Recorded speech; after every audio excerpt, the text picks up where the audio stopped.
Hello मेरे प्यारे दोस्तों, कैसे हैं आप सभी। स्वागत है आप सभी का आपके गुरुजी के चैनल एस विजय चैनल पे। मेरे प्यारे दोस्तों, हम लोगों ने पीछे के पार्ट्स में क्वेश्चन नंबर 6 तक बहुत ही अच्छे तरीके से कर लिए थे और उसे सीख लिए थे, समझ लिए थे। आज हम लोग क्वेश्चन नंबर 8 से करेंगे और समझने का प्रयास करेंगे मेरे प्यारे दोस्तों। सॉरी, 7 नंबर से करेंगे और उसे समझने का प्रयास करेंगे और आपको कहीं से कोई प्रॉब्लम या समस्या मेरे प्यारे बच्चों इसमें नहीं होगा। और आप लोगों को आशा है ये पार्ट 12 है मेरे प्यारे दोस्तों, पार्ट 11 तक देख लिए होंगे, जिसमें कि मैंने इस आप लोग कह सकते हैं कोऑर्डिनेट ज्योमेट्री के जितने भी सारे कंसेप्ट थे वो सारे कंसेप्टों को मैंने क्लियर किया हूँ, बहुत ही अच्छी तरीके से समझाया हूँ, बताया हूँ, सिखाया हूँ।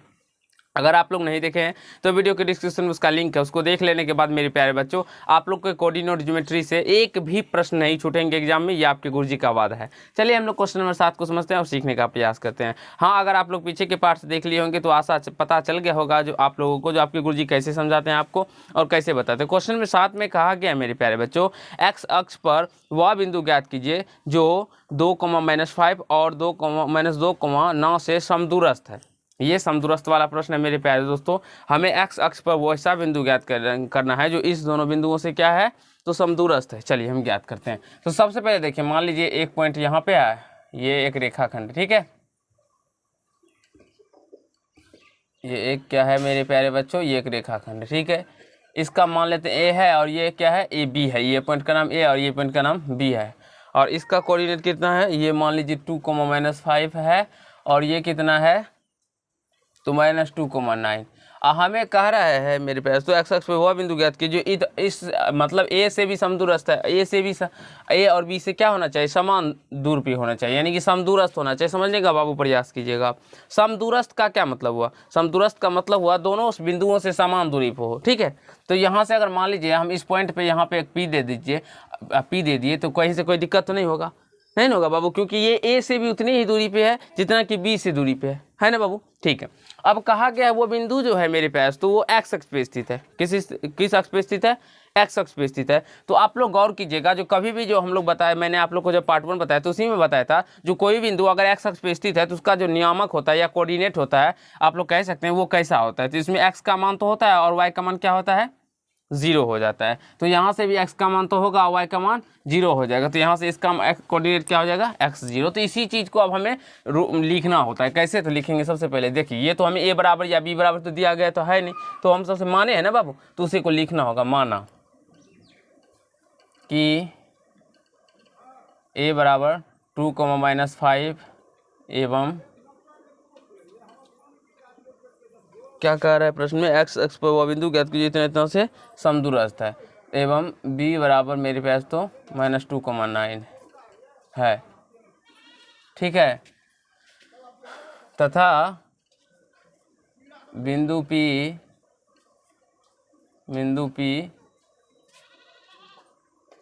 ए और बी से समदूरस्थ है। बिंदु पी बिंदुओं ए और बी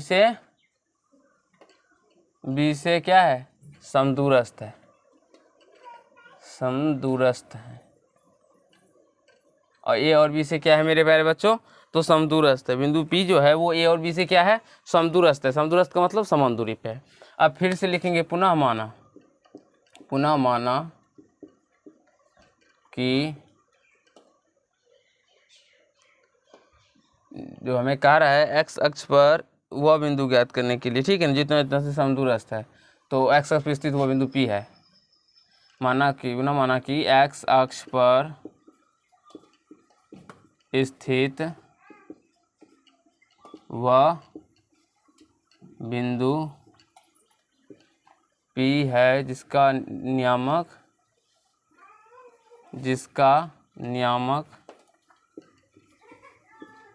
x,0 है। ये हम मेरे प्यारे बच्चों, ये हम माने ही है ना, जो वह बिंदु जो एक्स अक्ष पे पी ही है ना, ये क्या किए, माने हैं, तो उसको हमें लिखना होगा, ठीक है ना। माना कि जो एक्स अक्ष पे स्थित वह बिंदु P है जिसका कोऑर्डिनेट, या आप डायरेक्टली यहाँ पे भी देख सकते हैं x0 है, ठीक है बाबू, और जिसका नियामक x,0 है। अब यहाँ से हमें कहा गया है, क्या कहा गया है, जो एक्स अक्ष पे वह बिंदु ज्ञात कीजिए इतना इतना से समदूरस्थ है। तो लिखेंगे, चूंकि ये बिंदु क्या है ना, P जो है, अब हमें पता चल गया जो ये बिंदु जो P जो है, ये बिंदु A और B से समदूरस्थ है, तो हम लिख सकते हैं चूंकि AP बराबर क्या हो जाएगा, PB हो जाएगा, हो जाएगा बाबू, कैसे हो जाएगा। अब इतना लिखने के बाद मेरे प्यारे दोस्तों, अगर आपके ये 3 नंबर के प्रश्न होंगे तो आपको 3 नंबर परफेक्टली मिलेंगे, क्योंकि बहुत सारे बच्चे क्या करते हैं इसमें, और बहुत सारे टीचर भी ऐसे करते हैं, डायरेक्टली AP बराबर PB करते हैं। आप लोग को थोड़ा सा समझना होता है इसमें, ये तो हमें A बराबर दिया नहीं होता है, और ना तो P बराबर हमें x,0, ये हम कहाँ से लाते हैं x,0, ये मानते ही हैं। हमें पता है मेरे प्यारे बच्चों, जो x अक्ष पे कोई बिंदु स्थित होता है तो उसका कोऑर्डिनेट x0 ही होगा, लेकिन हम वो मान के हमें दर्शाना होता है जो वो x अक्ष पे स्थित है तो उसका कोऑर्डिनेट क्या होगा, x0 होगा। अब यहाँ से AP बराबर PB हो जाएगा। अब हम दोनों तरफ वर्क करेंगे तो AP स्क्वायर बराबर क्या हो जाएगा, PB स्क्वायर हो जाएगा। अब यहाँ से इसका बीच की दूरी ज्ञात कर लेंगे हम लोग। चलिए ज्ञात करते हैं। यहाँ से अंदर रूट x2 ये हो जाएगा, तो x2 माइनस रूट तो होगा नहीं, क्योंकि अगर उसके ऊपर में स्क्वायर है तो x2 माइनस x1 के whole square plus y2 minus y1 कितना है मेरे प्यारे बच्चों, -5 है। तो जब ये -5 इधर आएगा तो माइनस माइनस क्या हो जाएगा, +5 हो जाएगा। बताइए यहाँ तक समझने में कहीं से कोई प्रॉब्लम बाबू आप लोगों को नहीं हुआ, आ रहा है समझ में। और अब हमें PB के बीच की भी दूरी निकाली, यहाँ पे PB लिखा है ना, तो इस दोनों के बीच की दूरी के बराबर होता है। तो यहाँ से अब ये x1 y1 होगा, ये x2 y2 हो जाएगा। तो आप लोग डायरेक्टली इसको भी ऐसे लिख सकते हैं, चाहे तो x1 minus x2 minus x1 का whole square plus y2 minus y1 का होल स्क्वायर। y2 क्या है, y2 9 है, तो 9 में से 0 का होल स्क्वायर। ठीक है, चलिए अब यहाँ से a माइनस b का होल स्क्वायर आप सभी को पता होगा, a square plus b square, तो 2 का स्क्वायर करेंगे 4 हो जाएगा। अब -2ab, तो -2ab। अब 0 में 5 को ऐड करेंगे तो 5 होगा, 5 का स्क्वायर 25 आ जाएगा बराबर। अब यहाँ से देखिए -2 है -x है, आप क्या कीजिए तो माइनस को कॉमन ले लीजिए, और यहाँ से ये क्या हो जाएगा 2 - x, या ये आप लोग इसको ऐसे भी लिख सकते हैं x + 2 का होल स्क्वायर, और ये माइनस को माइनस पे भी तो होल स्क्वायर हो जाएगा ना बाबू। अब इसको ऐसे, और यहाँ से 9 में से 0 हो जाएगा तो 9 का स्क्वायर 81 ही आ जाएगा। तो यहाँ से x² + 4 - 2 दूना 4x + 25 = यहाँ से देखिए इस माइनस पे स्क्वायर तो ये प्लस हो जाएगा। अब यहाँ से a + b का होल स्क्वायर, तो a² + b² यानी 2 का स्क्वायर 4 प्लस 2ab, तो 2 दूना 4x हो जाएगा ना। 2a का मान है x और b का मान कितना है 2, तो a 2 दूना 4x हो जाएगा बाबू। ठीक, अब प्लस 81।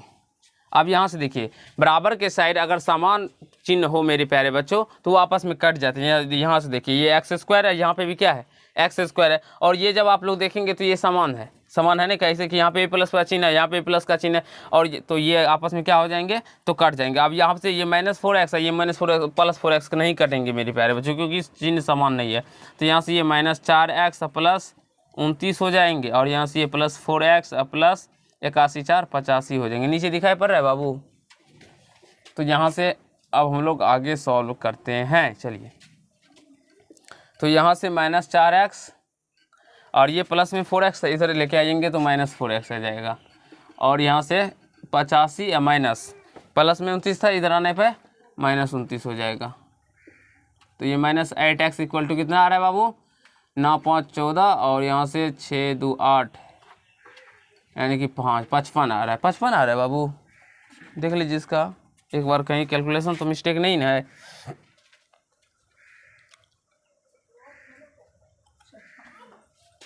छः 56 आएगा मेरे प्यारे दोस्तों। तो यहाँ से x = 56 - 8 हो जाएगा, 8 7 56 हो जाएगा, तो x बराबर क्या आ जाएगा -7। अतः x अक्ष पे वह बिंदु, x अक्ष पर वह बिंदु कहाँ पे,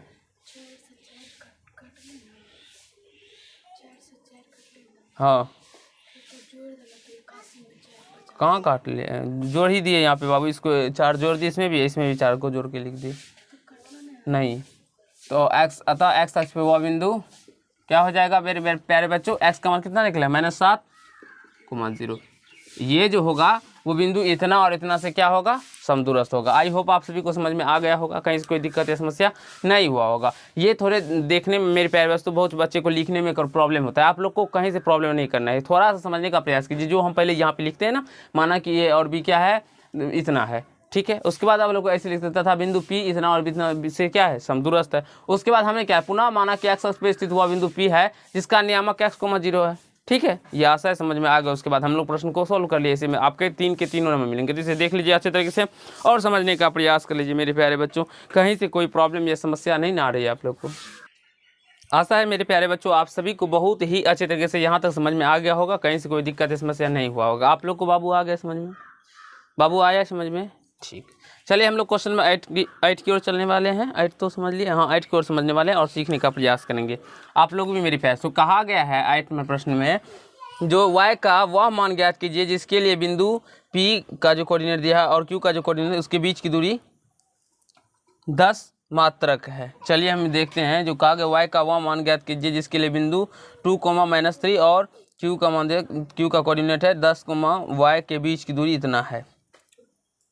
हमें क्या करना है मेरे प्यारे बच्चों, हमें y का मान ज्ञात करना है। ये P दिया गया है 2, -3 और Q दिया गया है 10, y और इसके बीच की दूरी दिया गया है मेरे प्यारे तो 10 इकाई। ठीक है, देखिए यहाँ मेरे प्यारे बच्चों यहाँ P बराबर कितना दिया गया है 2, -3, Q बराबर कितना दिया गया है 10, y दिया गया है और बीच की दूरी कितना दिया गया है 10 इकाई दिया गया है ना बाबू। समझने का प्रयास कीजिएगा। तो हम लोग इसको दूरी सूत्र के माध्यम से ही इस प्रश्न को सॉल्व कर लेंगे। कैसे, चलिए हम दूरी निकालेंगे। तो दूरी निकालते थे क्या सूत्र लगाते हैं, x2 - x1 का whole square plus y2 - y1 का होल स्क्वायर। अगर हम बात करें अंडर रूट तो x2 को यहाँ पे 10 है तो 10 माइनस क्या करेंगे 2 का स्क्वायर प्लस y2 क्या है y माइनस y1 का होल स्क्वायर। y1 क्या है मेरे प्यारे बच्चों -3 है। तो जब ये -3 यहाँ पे आएगा तो -3 के पास भी एक माइनस है और यहाँ पे पहले से एक माइनस है तो गुना होगा आपस में, तो क्या हो जाएगा ये +3 हो जाएगा, होल स्क्वायर हो जाएगा। समझ में आया बाबू। और यहाँ से अगर हम बात करें दूरी हमारा 10 इकाई दिया हुआ है ना। चलिए अब इसको सोल्व करते हैं। तो 10 में से 2 जाएगा तो कितना 8 का स्क्वायर अब प्लस a + b का होल स्क्वायर। तो ये क्या हो जाएगा a² प्लस b² अब प्लस 2ab तो 3 दूना 6 हो जाएगा बाबू। क्योंकि देखिए b² 3 का स्क्वायर करेंगे तो 9 हो जाएगा अब प्लस 2ab तो 2a और b का मान 3 है तो 3 दूना 6 हो जाएगा ना। आशा है आप सभी को समझ में आ गया होगा। अब हम लोग दोनों तरफ वर्क कर देते हैं। तो दोनों तरफ वर्क करेंगे तो ये 100 आ जाएगा। लिखिएगा दोनों तरफ वर्ग करने पर, दोनों तरफ जो मेरे प्यारे बच्चों हम वर्ग करेंगे तो ये 10 का स्क्वायर 100 आ जाएगा और यहाँ इधर जब हम स्क्वायर करेंगे तो ये रूट खत्म हो जाएगा। तो ये फिर क्या हो जाएगा 8 का स्क्वायर 64 प्लस y² प्लस इसके बाद कैसे हो जाएगा ये 9 अब प्लस 6y। अब मेरे प्यारे बच्चों इस 64 को हम इससे क्या करेंगे जोड़ लेंगे तो 100 अब माइनस इधर लेके आ जाइए 64 माइनस इधर लेके आएंगे तो 9 हो जाएगा। ये y² प्लस 6y हो जाएगा। तो यहाँ से ये घट के कितना निकल के आ रहा है बाबू 64 में से 100 में से 36 है 36 से 9 18 9 चौक 36 यानी 9 तिया 27 आ जाएगा 27 यानी कि y² प्लस 6y हो जाएगा बाबू। इतना ही निकल के आया था आप लोग को। कैसे बनाए थे आप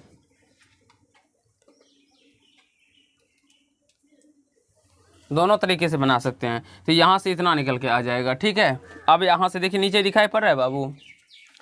अब हम ऊपर में इसको सॉल्व करते हैं। देखिए इस हम लोग 27 को इधर लेके चले जाएंगे तो यहाँ पे क्या बचेगा y² प्लस 6y माइनस 27 = 0 आ जाएगा ना, क्योंकि y27 को इधर लेके चले जाएंगे। तो फिर इस पूरे टर्म को मिससेट कर ले, कोई बात नहीं होगा मेरे पास। तो अब यहाँ से आप लोग गौर कीजिएगा तो इसको आप लोग को मैंने इसका गुणनखंड करने के बारे में बहुत ही अच्छे तरीके से पीछे के क्लासों में बताए हैं। अब यहाँ से इसका 27 का जब आप लोग गुणनखंड कीजिएगा तो ये 9 या 27 होता है और 9 में से 3 को माइनस कीजिएगा तो ये 6y भी हो जाता है। तो यहाँ से इसको लिखिएगा y² plus 9y minus 3y minus 27 = 0 और यहाँ से y कॉमन ले लीजिएगा तो y - 9 आ जाएगा। यहाँ से -3 कॉमन लेने पे y - 9 आ जाएगा। तो y माइनस 9 दोनों टर्म में है, तो यहाँ से कॉमन लीजिएगा तो y माइनस 9 है, यहाँ से y माइनस 3 निकल के आ जाएगा 0। अब यहाँ से y माइनस 9 इक्वल टू 0 और y का मान क्या हो जाएगा, तो 9 हो जाएगा। और यहाँ से y माइनस 3 इक्वल टू 0, तो y का मान क्या हो जाएगा, 3 हो जाएगा। तो यहाँ से लिख सकते हैं अतः y के दो मान होंगे मेरे प्यारे बच्चों, एक 9 लेकर भी कर सकते हैं और 3 लेकर भी